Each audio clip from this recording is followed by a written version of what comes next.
Hello warriors. सबसे पहले तो आप सभी बच्चों को बहुत बहुत क्रिसमस की शुभकामनाएं।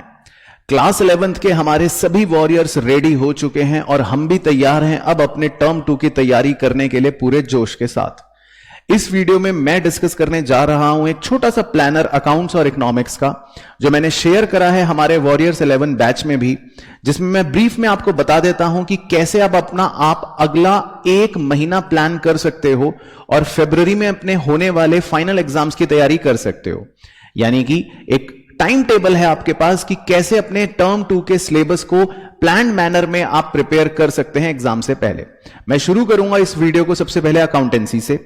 अकाउंटेंसी का प्लानर जो मैंने बनाया है उसके अंदर सबसे पहले आज और कल यानी कि 25 और 26 दिसंबर को जो आपका चैप्टर कवर करने के लिए रखा है वो है ट्रायल बैलेंस।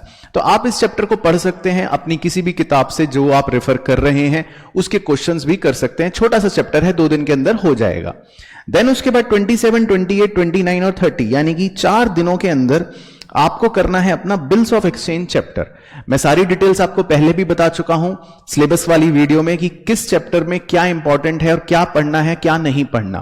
तो बिल्स ऑफ एक्सचेंज के अंदर जो भी इंपॉर्टेंट चीजें हैं और जो भी रेलिवेंट क्वेश्चंस हैं वो आप 4 दिन के अंदर खत्म कर सकते हो।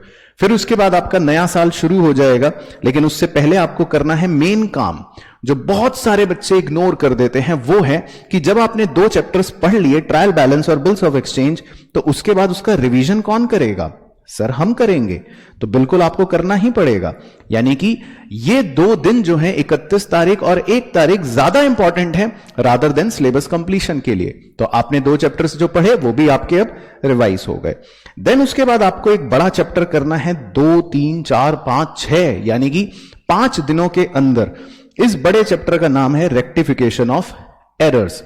5 दिन आपने रेक्टिफिकेशन करा। देन उसके बाद अगले 7, 8, 9, 10, 11 अगले 5 दिन आपको देने हैं फाइनेंशियल स्टेटमेंट्स चैप्टर को, जो कि है विदाउट एडजस्टमेंट वाला।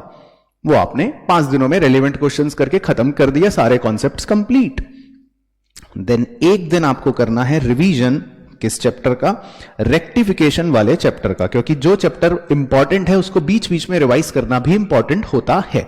तो 1 दिन आपने सिर्फ अपने रेक्टिफिकेशन को रिवाइज कर दिया, वो हमने दे दिया 12 तारीख को। देन सबसे बड़ा चैप्टर आपका शुरू होगा, तो उसके लिए आपको सबसे ज्यादा समय दिया गया है 13 तारीख से लेकर 22 जनवरी तक का, जिसमें आप फाइनेंशियल स्टेटमेंट विद एडजस्टमेंट वाले पूरे चैप्टर को खत्म कर देंगे। और मैंने आपको सिलेबस में भी दिखाया था, इसके अंदर 13 प्रकार की एडजस्टमेंट्स हैं। तो डेली आपने 4 से 5 एडजस्टमेंट्स भी करी, फिर बाद में कॉम्प्रिहेंसिव क्वेश्चंस की प्रैक्टिस भी करी। तो 8 दिनों के अंदर अंदर या 9 दिनों के अंदर अंदर आप इस पूरे चैप्टर को फिनिश कर सकते हो। देन उसके बाद छोटा सा चैप्टर है सिंगल एंट्री सिस्टम या अकाउंटिंग फ्रॉम इनकम्प्लीट रिकॉर्ड्स, उसको आप 1 दिन में फिनिश कर सकते हो, छोटा सा चैप्टर। और इसी तरह 24 तारीख को आपका कंप्यूटर्स इन अकाउंटिंग, बहुत ही बेसिक थ्योरी चैप्टर है, उसको भी आप फिनिश कर सकते हो। देन उसके बाद आपको 3 दिन मिलेंगे अपने बेहतरीन रिवीजन के लिए, जिसमें आपको पूरा का पूरा अपना फाइनेंशियल स्टेटमेंट वाला चैप्टर रिवाइज करना है, क्योंकि वो सबसे बड़ा है, जिसमें आप विद और विदाउट एडजस्टमेंट पूरा रिवाइज कर सकते हो अच्छे से। तो आपका ओवरऑल सिलेबस एक तरह से 27 तारीख तक खत्म। देन उसके बाद आपको अच्छे से मॉक टेस्ट की प्रिपरेशन के लिए फुल रिवीजन करना है, सेम सीक्वेंस में जो हमने ऊपर डिस्कस करा। यानी कि जिस ऑर्डर में आपने पढ़ाई करी उसी सेम ऑर्डर में आपने अपने पूरे 11th के अकाउंटेंसी के सिलेबस को रिवाइज कर लिया। यानी कि trial balance, bills of exchange, rectification या financial statement without adjustment, single entry, computers and finish.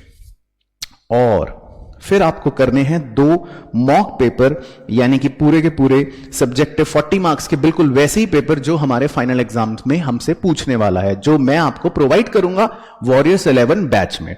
तो इन दोनों पेपर्स की प्रैक्टिस करते ही आप मिड ऑफ फरवरी से पहले पहले अपने फाइनल एग्जाम की पूरी तैयारी के लिए तैयार हो जाओगे। अब आते हैं हमारे इकोनॉमिक्स सब्जेक्ट पर। इकोनॉमिक्स की तैयारी को भी मैंने आपको डिवाइड करा है माइक्रो और स्टैटिस्टिक्स। तो सबसे पहले आपको आज और कल यानी कि 2 दिन के अंदर करना है प्रोडक्शन का चैप्टर। प्रोडक्शन का चैप्टर बहुत ही सिंपल है, जो भी बुक आप रेफर कर रहे हो उससे पढ़ सकते हो। उसमें मैंने आपको बताया ही था सिलेबस वाली वीडियो में कि सिर्फ short run, long run production functions और टीपी, एपी, एमपी और उनके रिटर्न्स टू फैक्टर की यानी कि 3 स्टेजेस के बारे में हमें पता होना चाहिए। फिर उसके बाद आपको 4 दिन 27, 28, 29 और 30 करना है कॉस्ट चैप्टर माइक्रो इकोनॉमिक्स का, क्योंकि ये बड़ा है। उसके बाद सेम चीज जो मैंने आपको अकाउंटेंसी में बताई, ये 2 दिन आपके लिए बड़े क्रूशल हैं। तो ध्यान रखना 31 या 1 को पार्टी करना न्यू ईयर की, लेकिन अकाउंटेंसी में अकाउंटेंसी का रिवीजन और इकोनॉमिक्स में इकोनॉमिक्स का रिवीजन जरूरी है। तो आपका प्रोडक्शन और कॉस्ट यहां तक पूरा फिनिश हो गया अच्छे से विद रिवीजन।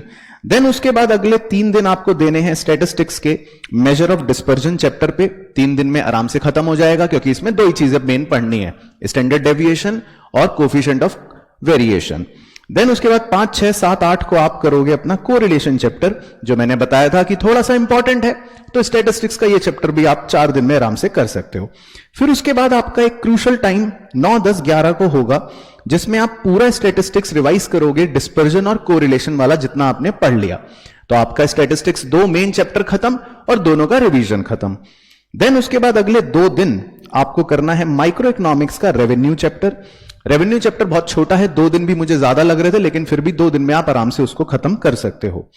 और सप्लाई मैंने आपको बताया था कि थोड़ा सा इंपॉर्टेंट बड़ा चैप्टर है, 5 से 6 नंबर का, तो उसके लिए रखे हैं हमने 3 दिन।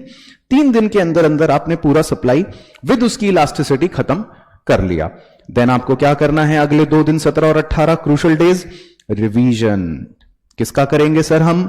रेवेन्यू का और सप्लाई का। तो दोनों माइक्रो वाले जो पढ़े उनका रिवीजन खत्म। उसके बाद आपको सिर्फ स्टैटिस्टिक्स का एक चैप्टर करना है 19 और 20 तारीख को, इंडेक्स नंबर। छोटा सा चैप्टर है, 4 नंबर का, आसानी से 2 दिन के अंदर ये फिनिश हो जाएगा। फिर उसके बाद आपके 3 दिन आपको मिलेंगे माइक्रो इकोनॉमिक्स के सेकंड लास्ट चैप्टर को करने के लिए, परफेक्ट कंपटीशन वाला। अच्छे से कर सकते हो, सारी चीजें उसमें है। और मैं डिटेल में आपको एक वीडियो में यह भी बताऊंगा कि कैसे डायग्राम्स की प्रैक्टिस करनी है और एग्जाम का प्रेजेंटेशन करना है। फिर 24, 25, 26, 27 को आपको करना है 6 नंबरी सबसे बड़ा माइक्रो वाला चैप्टर, यानी कि मार्केट इक्विलिब्रियम या प्राइस डिटर्मिनेशन, जिसमें बहुत सारे अलग अलग केसेस होते हैं।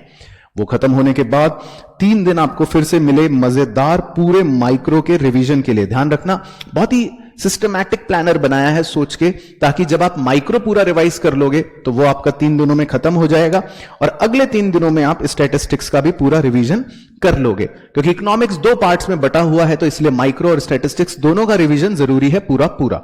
और फिर उसके बाद सेम कहानी, आपको मिलेंगे मॉक पेपर्स जिन्हें आप प्रैक्टिस कर सकते हो, जो आपके एग्जाम की ही तरह सब्जेक्टिव होंगे और पूरा लिखकर आपको करना है प्रॉपर टाइम के हिसाब से।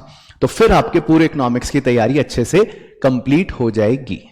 तो आई होप बच्चों आपको ये प्लानर अच्छा लगा हो और आप भी अब इस प्लानर को फॉलो कर सकते हो, तो सो दैट अपनी आपकी प्रिपरेशन अकाउंट्स और इकोनॉमिक्स की एक प्लान मैनर में हो सके। और जाते जाते मैं फिर से बता देता हूं, ये प्लानर ऑलरेडी हमारे वॉरियर्स 11 बैच में शेयर किया जा चुका है। और आपने अगर अभी तक वॉरियर्स 11 बैच नहीं ज्वाइन करा है तो प्लीज ज्वाइन करिए। डिस्क्रिप्शन में लिंक दे रखा है हमारे ऐप का। सिर्फ अपनी बैच रिक्वेस्ट आपको भेजनी है, किस कोड के साथ?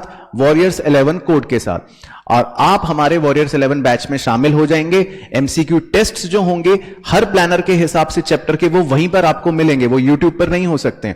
और बाकी वीडियोस की डिटेल्स भी आपको उसी बैच में मिलती रहेगी। तो बच्चों मेरी तरफ से बहुत बहुत बेस्ट विशेज, और क्रिसमस की दोबारा से सबको शुभकामनाएं, और न्यू ईयर के लिए भी बहुत बहुत बेस्ट विशेज। मिलते हैं आपसे नेक्स्ट वीडियो में। Till then take care.